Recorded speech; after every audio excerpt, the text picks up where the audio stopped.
Welcome back. अभी ज़रार ने Monroe doctrine का जिक्र किया कि वो बेसिकली क्या है कि अमेरिका ये चाहता है कि नॉर्थ और साउथ अमेरिका उसके डंडे के नीचे रहें हिस्टोरिकली। कहने को 1812 से ये बेशतर ममालिक लैटिन अमेरिका के, साउथ अमेरिका के आज़ाद हैं, लेकिन आज तक आज़ाद उस तरह से नहीं है हकीकी आज़ादी जो हकीकी हकीकी आज़ादी नहीं है।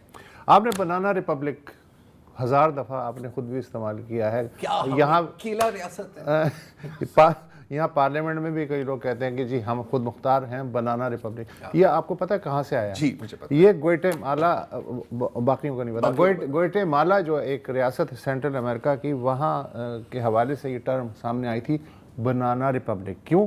इसलिए कि यूनाइटेड फ्रूट कंपनी एक अमेरिकन कंपनी थी। यहाँ सबसे ज़्यादा चूँकि केला पैदा होता है सेंट्रल अमेरिका में, तो केले की जितनी भी मोनोपोली थी वो यूनाइटेड फ्रूट कंपनी के हाथ में थी। ना सिर्फ ग्वाटेमाला में बल्कि जो दीगर जो 7 रियासतें लगती हैं उनके यहाँ भी। ग्वाटेमाला में जनाब 1954 में एक बाएं बाजू के सोशलिस्ट ख्यालात के एक सदर मुंतखब हुए, जाकोबो ऑर्बेन्स। अच्छा, मज़े की बात है कि उस ज़माने की फ़ौज भी जो है वो इतनी अल्ट्रा राइटिस्ट नहीं थी, तो उसने भी साथ दिया, फ़ौज ने भी ऑर्बेन साहब ने आते ही ज़रई इस्लाहात की, गैर इस्तेमाल शुदा जो ज़मीन है उसको नेशनलाइज कर लिया। उसमें यूनाइटेड फ्रूट कंपनी की ज़मीन भी शामिल थी। ना सिर्फ ये बल्कि उन्होंने यूनाइटेड फ्रूट कंपनी पे टैक्स लगाने की भी हिम्मत कर दी कि भाई तुम हमारा केला लेके जा रहे हो, थोड़ा सा हमें टैक्स भी दे के जाओ। यूनाइटेड फ्रूट कंपनी ने वाशिंगटन में शिकायत की, पहले ट्रूमैन साहब को और उसके बाद आइजनहावर साहब को। उन्होंने कहा चलो ठीक है, हम देखते हैं। तो प्ली ये ली गई कि जो ऑर्बेन्स हुकूमत है ये सोवियत यूनियन के साथ पींगे बढ़ा रही है। हालांकि उस वक्त तक सोवियत यूनियन के ग्वाटेमाला से सिफारती ताल्लुकात नहीं थे। ग्वाटेमाला का जो एसओपी है, मैं इसलिए जिक्र कर रहा हूं कि बाद में आप देखेंगे कि हर जगह यह इस्तेमाल हुआ है एसओपी। मतलब CIA लीड करती है, डिज़ाइन करती है, जहाँ जहाँ पेंटागन की ज़रूरत पड़े वो उसकी मदद को आते हैं। मकामी जो फ़ौजी अफसर हैं उनको रिश्वत दी जाती है, तरगीब दी जाती है, उन्हें तोड़ा जाता है।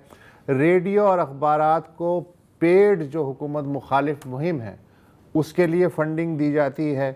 खुफिया रेडियो स्टेशन जो हैं वो रेडियो फ्री यूरोप वटेवर मज़दूर यूनियनों के ज़रिए पहिया जाम करवाया जाता है ताकि मईशत जो है वो मफलूज हो जाए, और मुसलसल सफारती दबाव रखा जाता है कि हम तुम्हें देख लेंगे। ये सब मिला के हुकूमत चेंज कराई जाती है साउथ अमेरिका में।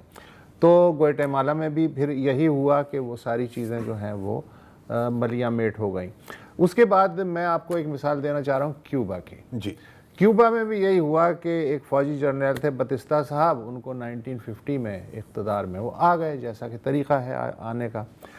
उस ज़माने में क्यूबा जो है शुगर और होटलिंग और जो पोर्ट फैसिलिटीज़ हैं उनके लिए जाना जाता था अमेरिकन हलकों में, और अमेरिकन जैसे चाहे उन्हें इस्तेमाल करते थे, शुगर की प्लांटेशन और टूरिज़म वगैरह सब। फिदेल कास्ट्रो साहब जो थे उस ज़माने में और उनका जो ग्रुप था वो किसानों को मुनज़्ज़म कर रहे थे कि यार ये जो हमारा खून चूस रहे हैं इससे निजात पाई जाए। तो बहरहाल वो एक वॉर होती है इंटरनली, और जनवरी 1959 में हवाना में फिदेल कास्ट्रो के अवामी दस्ते दाखिल हो जाते हैं। उन्होंने आते ही वही पॉलिसियाँ, नेशनलाइजेशन शुरू की। इसमें ज़ाहिर है अमेरिकन जो कैपिटल था, सरमाया था, वो भी शामिल था। अमेरिका ने क्या किया, जो 90% क्यूबन मईशत थी वो चीनी पे चलती थी, शुगर पे, और अमेरिका ही जाती थी ज़्यादातर। अमेरिका ने कहा हम आपसे चीनी नहीं ख़रीदते। सोवियत यूनियन ने अगले दिन कहा भाई मौजूद है, सारी की सारी आप हमें भेज दें। हालांकि उसे सोवियत यूनियन की ज़रूरत नहीं थी, लेकिन उन्होंने कहा कि हम ये चीनी ख़रीद लेंगे। फिर उन हंडुरास में प्रोपेगेंडा रेडियो स्टेशन कायम किया गया, वही एसओपी। अच्छा, फिर अप्रैल 61 में बे ऑफ पिग्स है क्यूबा की एक जगह, बंदर साहिली शहर है, वहाँ जो फ्लोरिडा में कास्ट्रो के आने के बाद जो भाग गए थे क्यूबन्स, उनमें से कोई 1250 चीते उन्होंने ट्रेन किए CIA ने कि आप जाके टेक ओवर कर लें और हम लोग आ रहे हैं। वो भनक पड़ गई फिदेल कास्ट्रो की हुकूमत को, तो उन्होंने जो 1250 थे या तो अरेस्ट कर लिया या उन्हें मार डाला। कैनेडी साहब की बड़ी बेइज्जती हुई पूरी दुनिया में।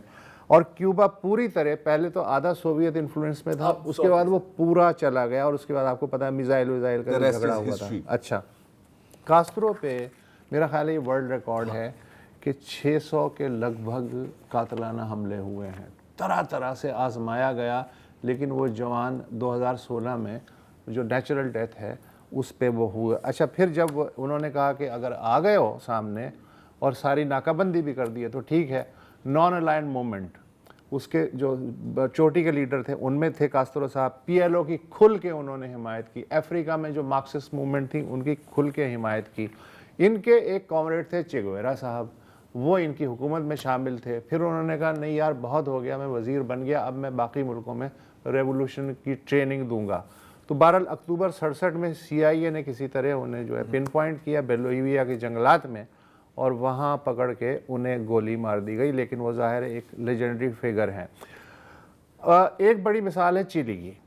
1970 میں دنیا کی پہلی مارکسسٹ منتخب حکومت جو ہے وہ پاور میں آتی ہے, سلوادور آئندے صاحب جو ہیں ان کی قیادت میں. وہ بھی آتے ہی نیشنلائزیشن کر دیتے ہیں, لیکن چونکہ ان کا کھلا مارکسسٹ پروگرام تھا تو امریکہ نے بالخصوص کسنجر صاحب نے ایڑی چوٹی کا زور لگا لیا کہ کسی طرح پاور ٹرانسفر نہ ہو. تو انہوں نے جو آرمی چیف تھے جنرل رین شنائڈر, ان سے کہا کہ بھائی صاحب تو ٹیک اوور کر لے.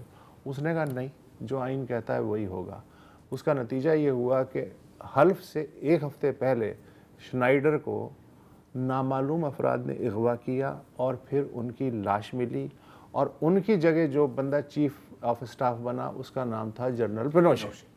پینوشے صاحب جو ہیں وہ پھر صبر کے ساتھ وفاداری نبھاتے رہے, لیکن پھر پہلا جو 9/11 ہوا ہے 11 ستمبر 1973 کو, وہ وہاں ہوا تھا سانتیاگو میں.